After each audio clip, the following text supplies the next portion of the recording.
नमस्कार। देखिए, राजनीति में ना कुछ सीटें ऐसी होती हैं जो सिर्फ चुनाव नहीं लड़ती, बल्कि पूरे इलाके की एक कहानी कहती हैं।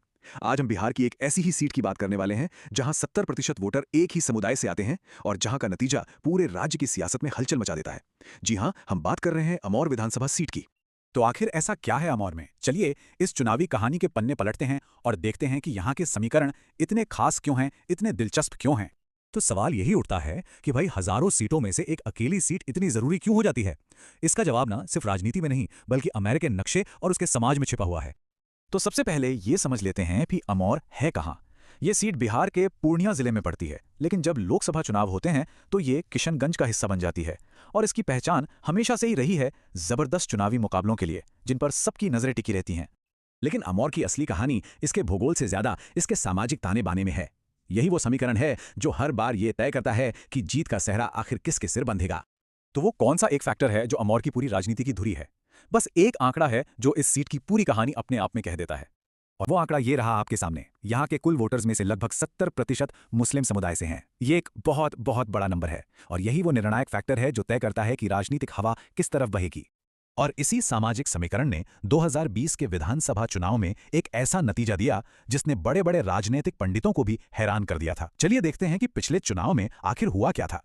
जरा इस बार चार्ट को देखिए। ये आंकड़े कहानी खुद बताते हैं। 2020 में AIMIM यानी ऑल इंडिया मजलिस इत्तेहादुल मुस्लिमीन के अख्तरुल ईमान को 94,000 से भी ज्यादा वोट मिले और उनकी जो सबसे करीबी प्रतिद्वंदी थी JDU की सभा जफर, वो उनसे आधे से भी कम, मतलब लगभग 42,000 वोट पर ही सिमट गई। कांग्रेस तो तीसरे नंबर पर रही। जीत का अंतर साफ तौर पर बहुत बड़ा था, 52,515 वोट। ये सिर्फ जीत का अंतर नहीं था, ये एक तरह से राजनीतिक भूचाल का ऐलान था जिसने ये साफ कर दिया कि अमौर में एक नए और बड़े खिलाड़ी की एंट्री हो चुकी है।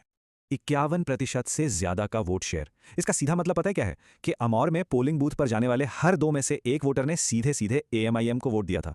ये एक तरफा जनादेश था, बिल्कुल क्लियर। तो सवाल ये है कि क्या 2020 का नतीजा सिर्फ एक तुक्का था या फिर ये किसी बड़े ट्रेंड का हिस्सा है? इसका जवाब हमें अमौर के चुनावी इतिहास में मिलेगा। अमौर का राजनीतिक इतिहास देखें तो तस्वीर और भी दिलचस्प हो जाती है।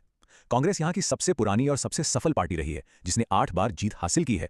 लेकिन 4 बार निर्दलीय उम्मीदवारों का जीतना यह भी बताता है कि यहाँ पार्टी से ज्यादा स्थानीय चेहरे भी बहुत मायने रखते हैं। और हाँ, बाकी पार्टियां भी एक एक बार अपनी मौजूदगी दर्ज करा चुकी हैं। और अब देखिए इस सीट का सबसे चौंकाने वाला तथ्य। अमौर के पूरे इतिहास में आज तक सिर्फ एक बार ही कोई गैर मुस्लिम उम्मीदवार यहां से जीता है। ये एक लाइन ही अमौर की पूरी राजनीतिक कहानी को समेट देती है। तो इससे क्या सबक मिलता है? ट्रेंड बिल्कुल शीशे की तरह साफ है। अमौर की राजनीति यहाँ के धार्मिक समीकरणों से गहराई से जुड़ी हुई है और उम्मीदवार का चेहरा भी अक्सर इसी आधार पर तय होता आया है।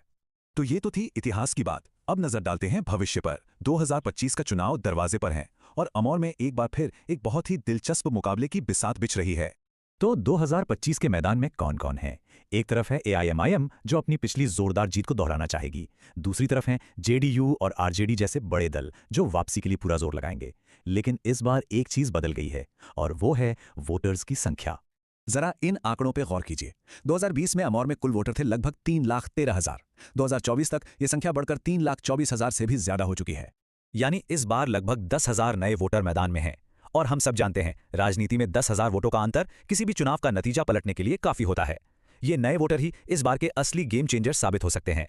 तो अब सबसे बड़ा सवाल यही है, क्या AIMIM अपना किला बचा पाएगी या JDU और RJD का गठबंधन इस बार बाजी पलट देगा? जवाब तो नतीजों के दिन ही मिलेगा, लेकिन यह तय है कि अमौर का मुकाबला एक बार फिर बिहार की सबसे दिलचस्प राजनीतिक कहानियों में से एक होगा।